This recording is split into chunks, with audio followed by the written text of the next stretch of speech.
මගේ යාළුවෝ හැමදිනාටම ඉතින් අද දවසෙත් ආයිබෝවන් කියලා කියනවා ලක් ටීවී වෙතින්. ඉතින් ඔන්න ලක් ටීවී වෙතින් ඔයාලට අලුත් රෙසිපියක් අරගෙන අද අපි ආවා. අද ඔයාලට කියලා දෙනවා අපි ගෙදරදීම කොහොමද ඉතාමත් රසවත් ෆ්‍රයිඩ් රයිස් එකක් හදාගන්නේ කියලා.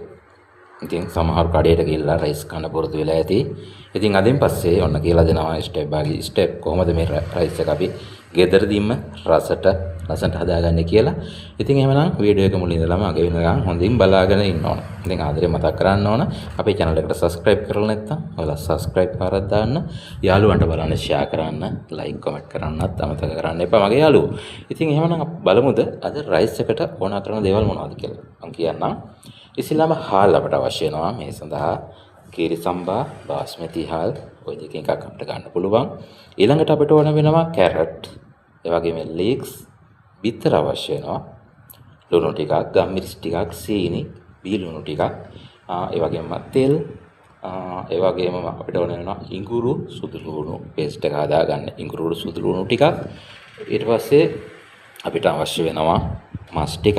ඔන්න ඔය ද්‍රව්‍ය ටික තමයි අපිට මේ රයිස් එක දාන්න අවශ්‍ය වෙන්නේ යාළුවෝ. එhmenan අපි ඊළඟට බලමු කොහොමද මේ රසවත් රයිස් එක හදාගන්නේ කියලා. ඉතින් යාළුවනේ අපි දැන් රයිස් එක හදාගන්න කලින් අපිට බත් එක උයා ගන්න වෙනවා. ඉතින් මේ බත් එක උයනකොට අපි ටිකක් පරිස්සමෙන් උයා ගන්න ඕන. ඉතින් මේ සඳහා අපිට ගන්න පුළුවන් කීරි සම්බා හරි බාස්මති රයිස් එකක් හරි ඔන්න ඔය කැමති විදිහ හාල්යක් අපිට ගන්න පුළුවන්. ඒක අරගෙන අවශ්‍ය ප්‍රමාණයට හොඳට හොදලා රාස්පානකට දාලා ලිපේ තියන්න. ඉතින් ඊට පස්සේ ඒකට අපිට දාන්න වෙනවා ලුණු ටිකක්, සේර, කරපිංචා අන්න ඒ වගේ ටිකක් දාන්න ඕන. එතකොට තමයි යාළුව රසවත් වෙන්නේ බත් එක. ඊට අමතරව අපිට දාන්න ඕනේ තෙල් චුට්ටක්. පොල් තෙල් මේ සඳහා භාවිත කරන්න පුළුවන්. ඉතින් තෙල් දාන්න හේතුව තමයි රයිස් එකේ බත්තට එකට ඇලෙන එක වළක්වා ගන්න අපිට පුළුවන් මේ ක්‍රමයට පොල් තෙල් ටිකක් දාන එකෙන්. අන්න ඒ විදිහට ඊළඟට බත් එක බා ගන්නකොට අපි පොඩ්ඩක් පරිස්සමෙන් බා ගන්න ඕන. වැඩි තැම්බෙන්න දෙන්න හොඳ නැහැ බත් එක. ටිකක් අමුවෙන් තියෙන්න බා ගන්න ඕන. එතකොට බිමදින් අපිට ගානට ඒ බත්තට ප්‍රමාණය තැම්බිලා තියෙන ප්‍රමාණය අපිට සෙට් වෙනවා රයිස් එකට. එමුනම් යාළුවෝ ඔන්න අපි දැන් බත් එක හදා ගන්න විදිය කියලා දුන්නා. ඊළඟට අපිට රයිස් එකට දාන්න ඉඟුරු සුදු ලුණු පේස්ට් එකක් හදා ගන්න ඕන වෙනවා. මේකට අපිට කරන්න ඕන ඉඟුරු ටිකක් හොඳට සෝදලා අරගෙන බ්ලෙන්ඩර් එකට දාලා හොඳට කපලා ඒකට දාන්න ඕන පොල් තෙල් ටිකක් දාලා හොඳට බ්ලෙන්ඩර් කරලා ගන්න ඕන. දැන් පේස්ට් එකක් විදිහට තියෙනවා. ඉතින් මේක තමයි අපි රයිස් එක හදනකොට යූස් කරන්නේ. ඉතින් එහෙමනම් අපි ඊළඟට රයිස් එක හදන්නේ කොහොමද කියලා බලමු. හොඳයි යාළුවනේ, එහෙමනම් අපි රයිස් එක හදන්න තමයි දැන් හදන්නේ.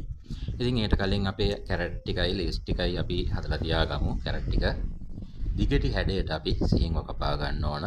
ඒකට තමයි රයිස් එකට දැම්මට පස්සේ ලස්සන වෙන්නේ. ලීස් ටික කපලා තියාගන්න. නමුත් ලීස් එක දාන්නේ රයිස් එක හදලා අවසානයේ කොළ පාට ගතියට අපිට රයිස් එක ගන්න ඕන. ඒකට තමයි ලස්සන වෙන්නේ, රස වෙන්නේ. යාළුවෝ එමනම් අපි රයිස් එක හදමු දැන්. මෙන්න මේ විදිහට චාචියක් ලිපෝට තියාගන්න වෙනවා අපිට.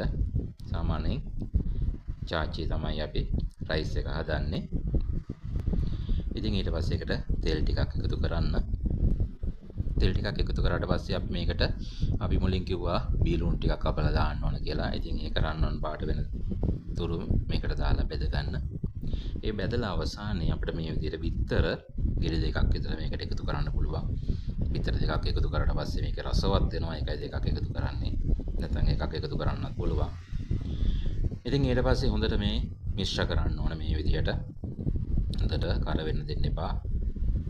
හැබැයි මේ බිත්තර වැඩි කර වෙන්න දෙන්න හොඳ නැහැ. ටිකක් සොෆ්ට් ගතියෙන් මද ගතියෙන් තැම්බුණාට පස්සේ තමයි අපි මේක රයිස් එක දාලා රයිස් එක ගන්න පටන් ගන්න. ඉතින් මේ විදිහට පොඩ්ඩක් ගින්දර අඩු කරලා තියාගන්න. වැඩි දාන්න එපා. එමුණොත් යාළුවෝ මේක කර වෙනවා. කරුණොත් රයිස් එක අපිට පිට රසය ගන්න බැරි වෙනවා. ඉතින් ඒක නිසා දැන් මේ විදිහට පොඩ්ඩක් තියාගෙන දැන් අපි කිව්වා අපිට මේකට මස් වර්ග එකතු කරන්න පුළුවන් කියලා. මේ විදිහට චිකන් අපි එකතු කරනවා. ඉතින් චිකන් වෙනුවට අපිට බීෆ් එකතු කරන්න පුළුවන්. එහෙම නැත්නම් ඉස්සෝ තමා කැමති මාළු වර්ගයක් හරි ඕනම මස් වර්ගයක් මේකට එකතු කරලා රස කරගන්න පුළුවන්. ඉතින් අපි චිකන් හදනකොට චිකන් එක සීසන් කරලා හොඳට ගැඹුරු තෙලේ බැදගෙන පොඩි පොඩි කෑලි කඩලා මේ රයිස් එකට එකතු කරන්න පුළුවන්. ඒ රයිස් එකට එකතු කරන මේ මස් කෑලි හින්දා ඒ රයිස් එක හපනකොට ඉතාම රසවත් වෙනවා යාළුවෝ. ඒක නිසා මේ විදියට පොඩි පොඩි කෑලි වශයෙන් එකතු කරලා හොඳට මේ බිත්තරයකටම හොඳට කලවම් කරගන්න. හැබැයි තාම සැර ගින්දරක් දාන්න එපා මේකට.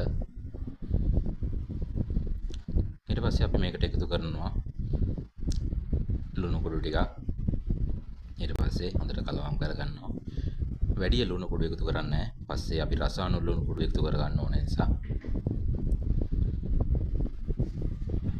ඔන්න ඔය විදියට. ඊට පස්සේ අපිට පුළුවන් මේකට බත් එකතු කරන්න. කීරි සම්බා බත් එකක්, එහෙම නැත්නම් බාස්මති බත් එකක්. මම කිව්වා වගේ අර හොඳට හදාගත්තු බත් එකක් අපි කලින් බත් එකක් හදාගත්තා. ඒ විදියට ඇට නිකන් ඇලෙන්නේ නැති වෙන්න හදාගත්තු බත් එක හොඳට වෙයිලා තියෙන ඕන රයිස් එක ගන්න. මේ විදියට දාලා කැට පොඩි කරගන්න ඕන. මේ විදියට තියෙන ලස්සන හැන්දක් අපේ රයිස් ගන්න. කඩේ තියෙනවා වලට ගන්න පුළුවන් ගෙදරට අරන් යන්න. අපිට මෙතනදී කැරට් එක එකතු කරගන්න පුළුවන්. බත් එකට අර බිත්තර ටික මාස් ටික හොඳට කලවම් කරගන්න. මෙන්න මේ විදිහට දැන් ටිකක් ගෙදර වැඩි දැම්මට කමන්නේ නැහැ කලින් දැම්මට ප්‍රමාණයට වඩා. ඉතින් මේ විදිහට හොඳට කලවම් කරගන්නවා. කලවම් කරගන්න තරමට රසය වැඩි යාළුවෝ. ඉතින් ওই විදිහට තමයි අපි රසවත් රයිස් එකක් ගෙදරදී හදාගන්නේ. හරි. ඊට පස්සේ අපිට මේකට දැන් රස ගන්නන ලුණු ටිකක් දාන්න පුළුවන්. අර මුලින් දැම්මට වැඩි ලුණු ප්‍රමාණයක් අපි රස අනුව ගන්න ඕන. ඊට පස්සේ අපිට මේකට තවත් එකතු කරන්න පුළුවන් ගම්මිරිස් කුඩු ටිකක්. ගම්මිරිස් කුඩු ටිකක් එකතු කරගන්නවා ටිකක් සැර වෙන්න. ඊට පස්සේ අපිට මේකට තවත් එකතු කරන්න දෙයක් තියෙනවා. සීනි චුට්ටක් දාන්න පුළුවන්. දානවා නම් එහෙම නැත්නම් සෝස් ටිකක් දාන්න පුළුවන්. ওই දෙකෙන් එකක් භාවිතා කරන්න. එතකොට මේකේ රසය තවත් වැඩි වෙනවා. රයිස් එකක් විච්චම ටිකක් පැණි රස ගතියකට තියෙන්න ඕනේ හින්දා. ඊට පස්සේ හොඳට කලවම් කරගන්න ඒවත් දාලා. ඉතින් අවසානයේ තමයි අපි ලීස් දාන්නේ. දැන් සමහර අය ඉතින් මේකට සුප් කැට එකතු කරනවා. සමහර අය ස්ටොක් පවුඩර් කියන જાති එකතු කරනවා. ඉතින් අපි ගෙදර හදාගන්නවා මේවා එකතු කරන්න ඕනේ නැහැ. මොකද අපිට මේවා රසකාරක මේවා එකතු කරාට පස්සේ ඇඟට හානි කරයි. ඒ නිසා මේවා නැතුව අපි ගෙදරදී රසවත් ආහාරයක් අපි හදා ගන්න ඕන නිසා මේවා එකතු කරන්න එපා. අපේ දරුවන්ට මේවා දෙන්න හොඳ නැහැ. ඒක නිසා අපි ගෙදරදී අර කඩේ වාගේ රසට ගන්න ඕන වුණාට ගෙදරදී අපි හදා ගන්නවා නම් මේවා මගේ යාළුවෝ එකතු කරන්න එපා. කඩේ වාගේ හදා ගන්න ඒ රසම ගන්නත් ඕන නම් ඉතින් ටිකක් එකතු කරාගත්තට කමක් නැහැ කියලාත් මම කියනවා. කමක් නැහැ. එහෙමනම් මේ විදිහට ඒ හැම දෙයක්ම දාලා රයිස් එක හොඳට කලවම් කරගන්න. දැන් මේ රයිස් එකේ අවසානයේ තමයි යන්නේ. මෙන්න මේ විදිහට හොඳට ෆ්‍රයිඩ් වෙන්න ඕන. දැන් රයිස් එක රසවත් වෙන්න. අපි අවසානයේ තමයි ලීස් කොළ ටික දාන්නේ. මොකද ලීස් කොළේ කොළ පාට ගතිය අවසානට ගන්නත් ඕන. ඒ විදිහටම තියෙන්නත් ඕන. රසය ඒ විදිහට තියෙන්නත් ඕන නිසා තමයි අවසානට ලීස් කොළ ටික දාන්නේ. හොඳට මිශ්‍ර වෙන්න ඕන හැබැයි මෙන්න මේ විදිහට. ඉතින් ආයි දැන් කඩවල් ගන්න ගිහලා රයිස් ගන්න ඕනේ නැහැ. අපිට ගෙදරදී රයිස් එක ලස්සනට හදා ගන්න පුළුවන් මේ විදිහට. ඔන්න දැන් අපි ලීස් කොළ ටික එකතු කරලා තියෙන්නේ මේකට. දැන් අපේ රයිස් එක ඔන්න හදලා ඉවරයි. අපිට දැන් මේක අපේ ගෙදර පාවිච්චි කරගන්න පුළුවන්. ඒ වගේම කාට හරි දෙනවා නම් හොඳට මේක කෝප් එකට දාලා ලස්සනට ප්ලේට් එකකට තියලා මේ ලස්සනට හැඩ ගන්නලා දෙන්න පුළුවන්. උඩින් තවත් ඩෙකරේෂන් පාරක් අපිට දාන්න පුළුවන්. දානවා නම් ලුණු ටිකක් එම හොඳට අර මුලින් ආකාරයටම බෙදලා පොඩක් උඩින් දැම්මම ලස්සනයි. එහෙනම් මගේ යාළුවෝ ඔන්න ලස්සන රසවත් රයිස් එකක් අපි හදලා ඉවර කරා. ඉතින් ඔයාලට පුළුවන් ගෙදරදී මේක try කරලා බලන්න. ඉතින් යාළුවෝ එහෙනම් අපි තවත් සුපිරි වීඩියෝ එකකින් හම්බ වෙමු. ඔබට සුබ දවසක්.